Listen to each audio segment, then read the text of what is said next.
Qui ci troviamo nella sezione dedicata all'obiettivo 15, vita sulla Terra, e vi sono esposti molti reperti naturalistici che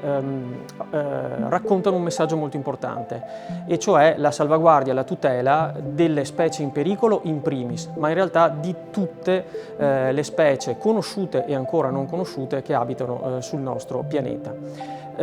Questo racconto è fatto attraverso una carrellata di uccelli che vengono esposti per la prima volta al pubblico e arrivano dal fondo Sperciglanus dell'Associazione Sperciglanus di Spresiano, e altri reperti che a partire dai vertebrati più complessi arrivano fino agli invertebrati più nascosti,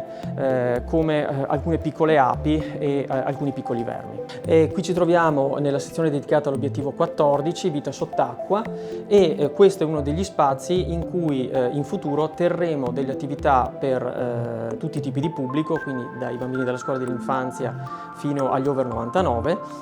che hanno come tematiche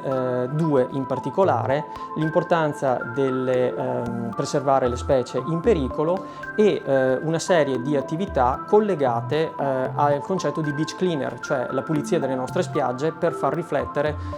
su quanto il nostro contributo nel riciclo della plastica e nella raccolta della plastica sia importante. I visitatori che frequentano lo spazio Agenda Sapiens 2030 escono da qui con alcuni spunti di riflessione sull'importanza del contributo che ognuno di noi può dare per il raggiungimento degli obiettivi dell'Agenda 2030.